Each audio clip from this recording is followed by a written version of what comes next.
আসসালামু আলাইকুম রহমতুল্লাহি ওবরাকাতুহু। বন্ধুরা, আজকের পবিত্র কোরআনের আমি একটা খুবই সুন্দর ট্রিক এবং কৌশল নিয়ে আলোচনা করব, যেটা আমরা অনেক সময় জানতে চাই। যেমন দেখুন এখানে যে এই যে আলিফ আছে আর আলিফের নিচে নুন আছে, এটা সূরা মুলকের মধ্যে আছে। দেখুন, তাবারাকাল্লাযী বিয়াদিহিল মুলক ওয়া হুয়া আলা কুল্লি শাইইন কদির। আর তারপরে এই যে আল্লাযী আছে, আলিফের নিচে নুন এসছে, এটা নুনে কুতনি বলা হয়। তো এইটা পড়ার ধরনটা কেমনভাবে পড়বো? এখানে এরকম শব্দ আরও অনেক জায়গা আছে। যেমন এখানে দেখুন, এটা সূরা মুজাম্মিলের মধ্যে আছে এই আয়াতটি, এই 18 নম্বর আয়াত, সূরা মুজাম্মিলের 18 নম্বর আয়াতের মধ্যে দেখুন এখানে কি আছে, আস-সামাউ মুনফাতিরুম বিহি। এখানে যে আস-সামা আছে, এই যে আলিফের নিচে নুন এসছে, এখানেও নুনে কুতনি এসছে। এটা পড়ার সিস্টেমটা কেমনভাবে পড়বো? আমাদের যখন এমন শব্দ আসবে কেমনভাবে পড়বো, এর পরের ধরনটা কি হবে? তাহলে চলুন, প্রথম আমরা যেখানে দেখেছিলাম ওখানে দেখুন, এখানে এই যে সূরা মুলকের এখানে আছে আল্লাযী এবং আলিফের নিচে নুন এসছে। পড়ার নিয়মটা কেমন? যদি যদি এই যে যেখানে আলিফের নিচে নুন আসবে, ছোট নুন আসবে এবং নুনের নিচে এরকম জের আসবে, তার আগের আয়াতে যদি আপনি দাঁড়িয়ে যান, তাহলে তো এই ছোট নুনটা আর পড়া হবে না, সেখানে ওই আল্লাযী বলে পড়ে চলে যেতে হবে। ভালো করে বুঝবেন, আগের আয়াত মানে যেখানে আলিফের নিচে এই ছোটো নুন আসবে, তো তার আগের আয়াতের শেষে যদি আপনি দাঁড়িয়ে যান, শ্বাস ছেড়ে দেন, তাহলে তো ওই নুনে কুতনিটাই ছোটো নুনটা আর পড়া হবে না, সেখানে কি পড়বো? আল্লাযী পড়বো।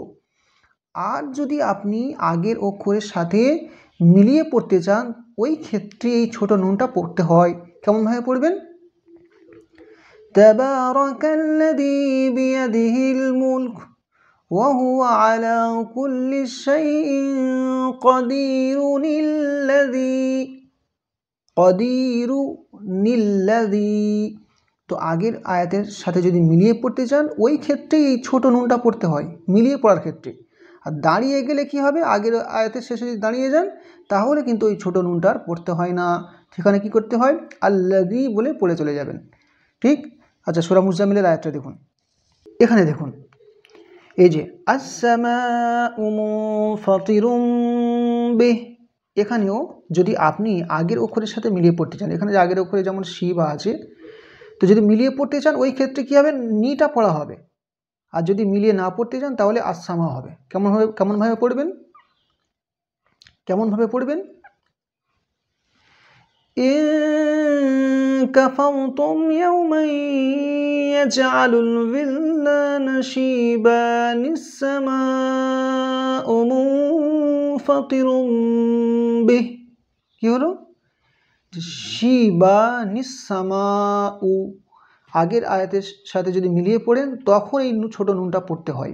আর যদি আপনি এখানে দাঁড়িয়ে যান, যে ইন কাফারতুম ইয়াওমান ইয়াজআলুল বিলদানা শিবা আস-সামাউ মুনফাতিরুম বিহি, তো আগের আয়াতে দাঁড়িয়ে গেলে তখন নুনটা পড়া হয় না, আর মিলিয়ে পড়তে গেলে এই ছোট নুনটা পড়তে হয়।